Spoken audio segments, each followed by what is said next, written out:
가을 하늘이란 정말 고양이의 눈알인가 보다. 그렇게 맑던 늦가을 저녁 하늘이 금세 흐려지며 비올 바람까지 인다. 이어 설마 비와오랴 싶던 하늘에서는 어느새 빗방울이 듣기 시작한다. 불과 100여호가 될까 말까한 이곳 조그만 간이역 앞벌에는 이렇게 되어 비를 맞는 사람이 몇 있다.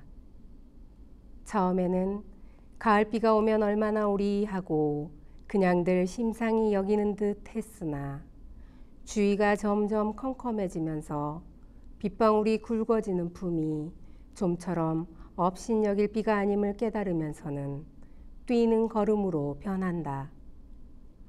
그러나 뛴다고 별 도리가 없으리라는 걸 깨닫게 되자 이번에는 어디 비그을 자리를 찾는다. 마침 역 앞벌을 길게 가르고 지나가는 개울뚝 가까이 초가집이 하나 외따로이 서 있다. 제 말을 하는 중국 사람의 집이다. 역 쪽에서 앞벌 저편에 있는 마을로 가던 사람, 그러한 마을들에서 역 쪽으로 오던 사람이 하나 둘 이 초가집으로 찾아든다. 처마 밑에라도 들어설 심산으로들 모여드는데 뜻밖의 이 초가집에는 한 옆구리에 잇따라 지은 빈칸이 하나 있다. 아직 문도 해 달지 않은 바람벽도 사나흘 전에 초벽을 바른 듯 아직 흙이 마를 날이 먼 헛간이었다. 긴 장호미 2개가 한 옆에 뉘어 있을 뿐 덩 빈 이곳은 잠깐 비긋기에는 여간 좋은 장소가 아니었다. 벌써 여기에는 나들이라도 나선 듯한 노파를 비롯해 몇몇 사람이 들어와 있었다. 모두 처음에는 목을 움츠리고 을씨년스러운 듯이 에잇 에잇 하며 찬비를 털고 하다가도 숨을 돌리고 몸이 좀 녹는 대로 이번에는 새로 들어서는 사람들의 구중중한 꼴을 구경할 여유까지 생긴다. 새로 들어서는 사람이 울상을 할수록 더 구경스럽다. 더욱이나 앞개 우연에 모인 외나무 다리를 건너오는 사람이 있을 땐 더 볼만하다. 뛰어오는 대로 다리에 올라서면 외나무 다리가 휘청거린다. 그러면 다리에 올라선 채로 휘청거림이 먹기를 기다리는 수밖에 없다. 그러나 먹기가 바쁘게 다시 속히 건너보려고 급하게 서두른다. 그러면 다시 외나무 다리가 휘청거려 올라선 사람은 또 떨어지지 않게끔 몸의 중심을 잡느라고 몸을 이리 비틀고 저리 비틀고 해야 한다. 그 몸 비트는 꼴이 여간 우습지가 않다. 지금 여기서도 분명하게 흰 수염을 길게 기른 노인이 어깨에 보따리를 하나 메고 건너온다. 이 노인은 벌써부터 이 다리를 여러 번 건너본 경험이 있음이 틀림이 없어. 다리에 오르기 전까지는 반뛰임 걸음이었으나 다리에 올라서면서부터는 조금도 급하지가 않다. 천천히 건너온다. 이 노인 뒤로 뛰어온 한 젊은 사내가 있었다. 간빛 단꼬주봉을 입었다. 첫눈에도 그가 무슨 공출관계 같은 거로 군에서라도 나온 사람이란 게 분명했다. 이 청년은 느린 노인의 걸음이 불만스러운 듯 속히 건너가서 오래, 뒷사람 좀 건너가게 쓰래 하면서 그저 노인만 다 건너가면 단번에 뛰어 건널 기세다. 그러니까 노인은 한번 조용히 뒤를 돌아보며 어서 뒤따르소, 괜찮세다 했을 뿐 여전히 천천히 걷는다. 그러나 청년은 이런 외나무 다리가 도리어 한 사람씩만 아니고 여럿이 한꺼번에 건너도 괜찮다는 걸 모르는 듯 노인의 뒤를 따르지 못한다. 노인이 그냥 천천히 걸어 다리를 다 건너는 것을 기다려서야 청년은 정말 급하게 다리에 올라선다. 그러나 청년은 예에 의해 몇 발자국을 떼지 못하고 휘청거리는 다리 때문에 몸의 중심을 잃고 두 팔을 허공에 내저으며 몸을 비틀기 시작한다. 참으로 우스꽝스러운 손짓 몸짓이었다. 마치 어른이 지금 바로 걸음마를 타기 시작한 듯한 꼴이다. 그러다가 청년은 겨우 몸을 바로 잡았으나 다시 급하게 몇 걸음 내디뎠는가 하면 다시금 몸을 비틀면서 팔을 무슨 촉수처럼 내젓는다. 그러나 청년은 종시제 성급함을 어찌하지 못한 채 그냥 몇 번이고 같은 것을 되풀이하면서 다리를 건넌다. 이 편에서는 너나 할 것 없이 이 모양을 구경스럽게 바라본다. 모두 허물없는 웃음기를 얼굴에 띄우고 있다. 어떤 사람은 청년이 몸을 비틀며 두 팔을 허우적거릴 때마다 자기도 모르게 어구어구 소리를 지르며 참말 한번 저 사람이 다리에서 물 가운데로 떨어지면 더 구경스러우리라는 생각을 하는 듯 했으나 청년이 그러면서도 무사히 다리를 다 건너자 모두 다행이었다는 기색이 누구의 얼굴에나 떠돈다. 청년이 다rum박질을 해 이 헛간으로 들어서서 숨을 돌리는데 비는 소나기로 변한다. 이곳 사람들은 다시 밖을 내다보며 제가끔 걱정스럽고 을씨년스러운 빛으로 변한다. 비는 좀처럼 멎을 것 같지가 않았다. 당마비군 하고 한 사람이 입을 여니 북쪽 하늘의 구름을 쳐다보던 한 사람이 저게 암만 해도 심상치가 않디. 무리 같은 건 와놔야 할 텐데 한다. 그래도 여긴 가을이 대충 끝났세다만 저 우꼴로 가면 아직 한심 앞대다.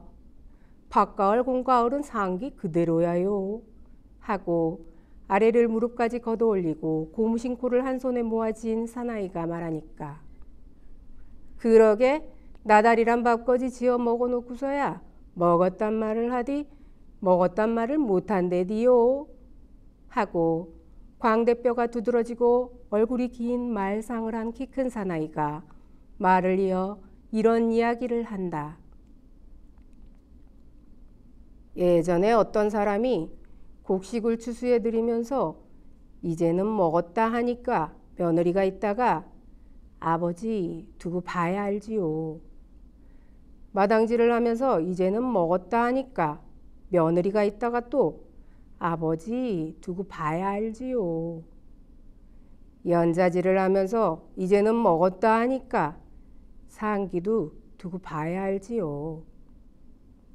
나중에 상을 받아놓고 이제는 정말 먹었다 하니까 상기도 두고 봐야 알지요. 시아버지가 와락성을 내어 받았던 밥상을 들여맺히며 이 망할 년 아직도 못 먹었단 말이냐 하는 걸 며느리가 흩어진 밥그릇을 주워 담으며 그것 보세요. 못 잡수지 않았어요.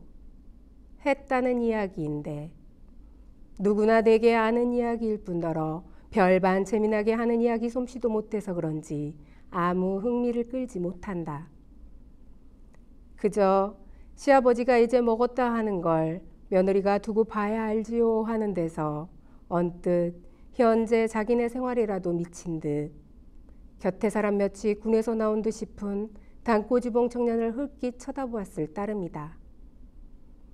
정 소용없는 비가 오는 하고 또 누가 비걱정을 하니 곁에서 딘장무 배째나 좀 나을까 하고 받는다.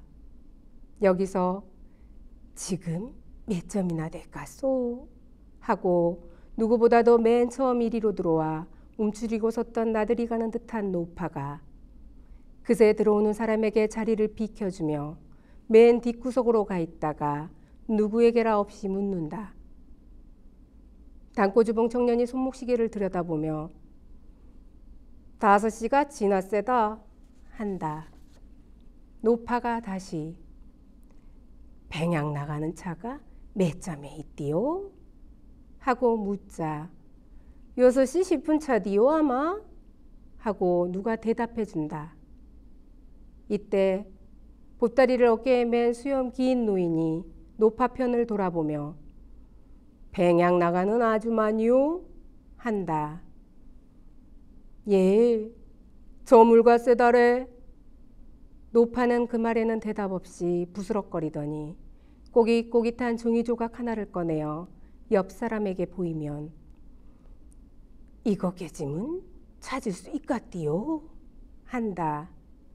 종이 조각은 앞사람도 그 앞사람도 또 그 옆사람도 그를 모르는 사람이어서 결국 단꼬주봉 청년에게로 가 묻는다. 암덩이 외달에 감옥 소 있는 예? 가막 속인 담정 뒤하요. 그 아간 가서 이걸 내배고 물어보소. 노파는 종이 조각을 도로받아 부스럭대며 치마 속 바지 주머니에 소중히 집어넣으면서도 마음이 안 놓이는 듯 매번 같댔디만 원. 요집이 고집껏고 고집이 요집껏해서 원 하고 웅얼거린다. 노인이 여기서 내일 아침차에 가시디 저물게 갈 게 있나요?